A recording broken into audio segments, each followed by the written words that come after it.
What happened?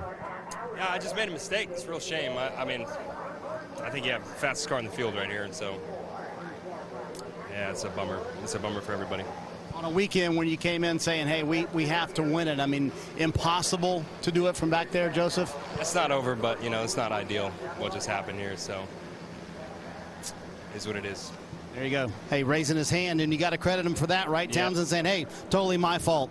And unfortunately, not so much for Scott Dixon in the 9 car. He'll start 13th tomorrow. So what did you make of your session there? So we went out on used blacks, and it actually took a little bit of time to get some speed out of it. The 14 kept backing us up as well. Came in for the reds. Obviously, we had 1 lap, and then the 14 sour lap was just so slow that we didn't really get any temperature into the tire until kind of halfway through the through the run. So maybe I should have held back a little bit further. I thought he was going to go. There was such a big gap to the 15 in front of him, but ultimately, you're talking less than a tenth that we missed it by, which is frustrating because the car, we definitely felt more speed today. It felt pretty comfortable then. It just, we probably, unfortunately, need another sort of half lap or a lap. Everybody's aware of the challenges of what this track is going to present, more so probably for you now starting mid-pack. So how do you move forward tomorrow? I think strategy is always going to be key for this one, especially with, how bad the red tire is. Even the black for that matter, it's going to be a struggle to even do a full stint on those, so very slippery, low grip track, and I think that's going to play into possibly more cautions, and then the factor of flipping a strategy, but then also you're probably going to have to do a full stopper, so we'll see what happens, man. Everything's to play for, as we've seen in many races, and I think this year might be a little bit different for a typical Monterey. Thank you, Scott. And they've done this before, right, guys? They've had to dig out of holes plenty of times this year, so we'll see what the 9 team can do tomorrow. Boy, Jeff, you're right. We didn't expect this one. Colton Herta on the pole here the last 2 years, and man, we saw you go off there first of all, and then the corkscrew as well. So, where was the biggest time loss? Yeah, when I went off, we just been struggling this whole weekend, But I definitely made a mistake there, and it kind of cut into our progress. But yeah, we'll have to try to figure out something for the race to try to tame this car, because it seems like everybody's really struggling out there. So if we could find just a little bit, I think it'll propel us a whole bunch. What field did you have the last 2 years that you're missing this year, Colton? I don't know exactly. If I knew that, I think I could fix some of the stuff that were happening. But yeah, I just didn't have a ton of confidence. Obviously the black run wasn't spectacular, and then so I just didn't have a bunch of confidence going into it. But yeah, it's frustrating. None of us are happy about that. There you go, Colton Herta, who's been so dominant here, Kevin, over the last 2 years. Will start outside the top 12. Rinus VeeKay was telling me yesterday, we really need to find some things from last year. Not super. Thought they were going to be a little bit better, and it looks like you guys are better this year. You missed by half a tenth of advancing. How's the progress so far?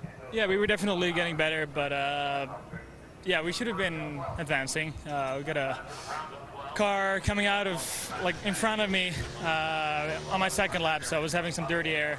Well, on the peak of the tire, so I thought it wasn't really worth backing off, because I didn't really know how things were going to play out, so I just kept the foot in it. But yeah, I should have improved on that second lap, so bummer. But no, I think we definitely improved every session, so I think we're going to be pretty good for warm-up tomorrow, and we're going to try some stuff for the race. But tire deck is going to be the big thing for now. And that was what I was going to lead you to. It's one thing where you start. That's certainly important.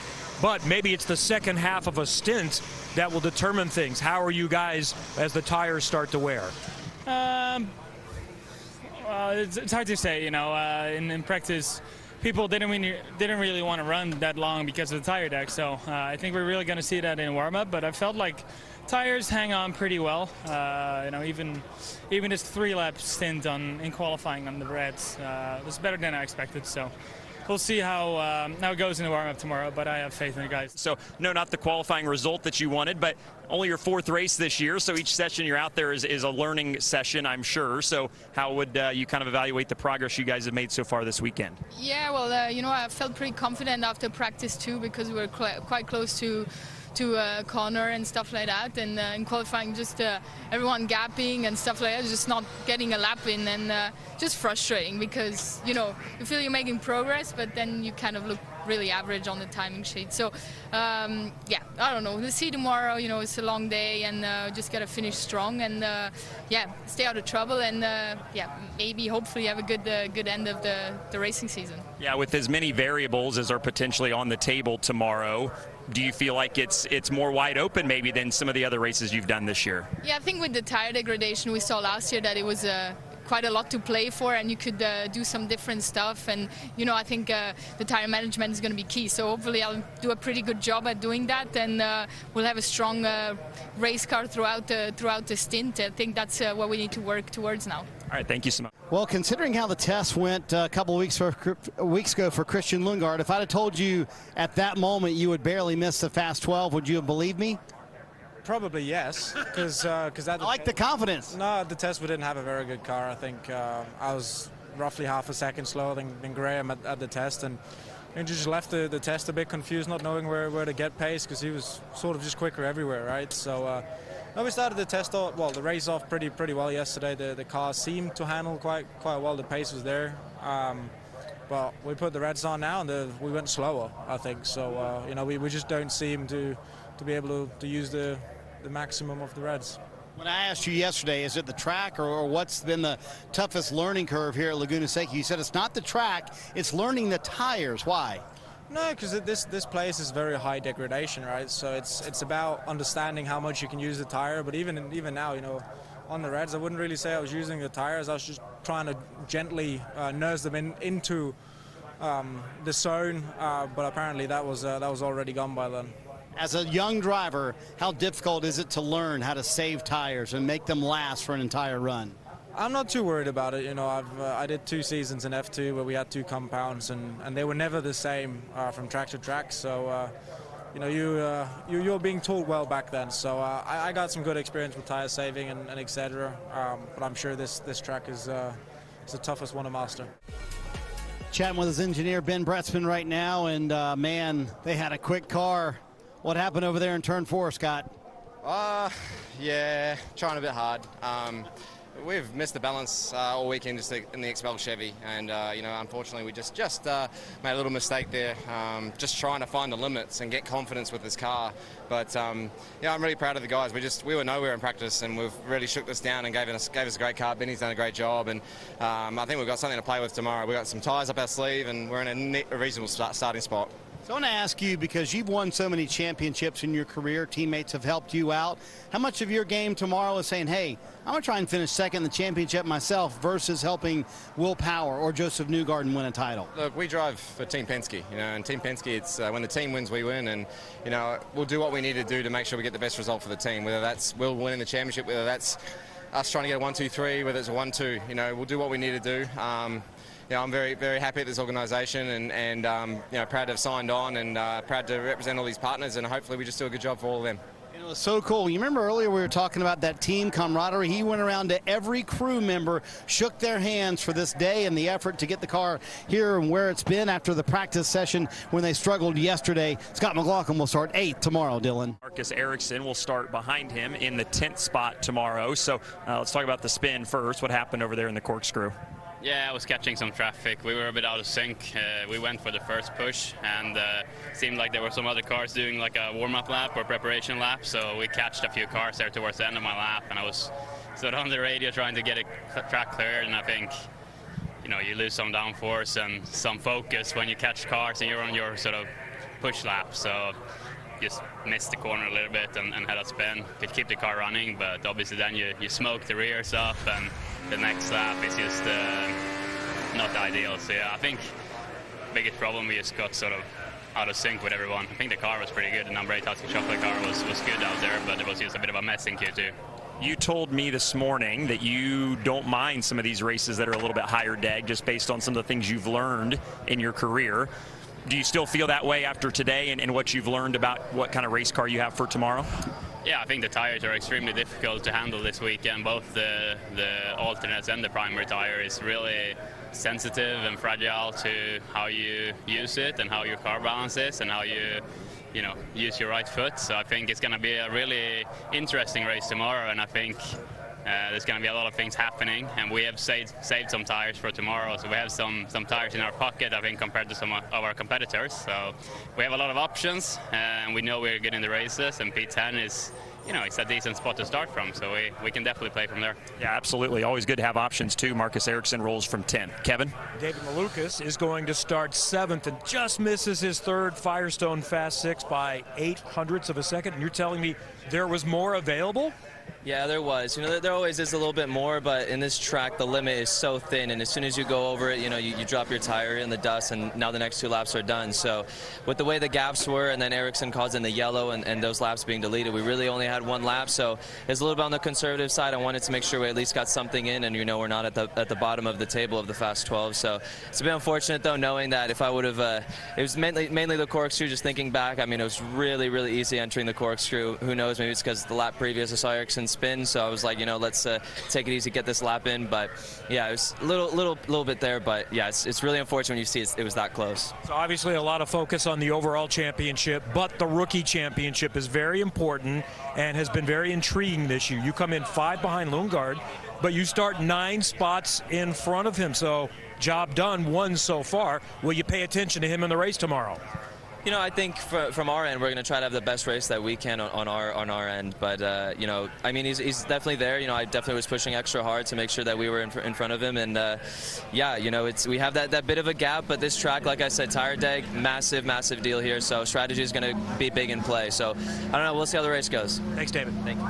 And Callum Ilott scores his best career starting position. He'll roll from outside the front row tomorrow. So 0.02 of a second is all that separated you from your first pole. So you were just standing here talking to Brad and Ricardo. He said you're happy, but you're mad to be that close, right? I'm super happy, but I shouldn't have had lunch. It could maybe made the difference.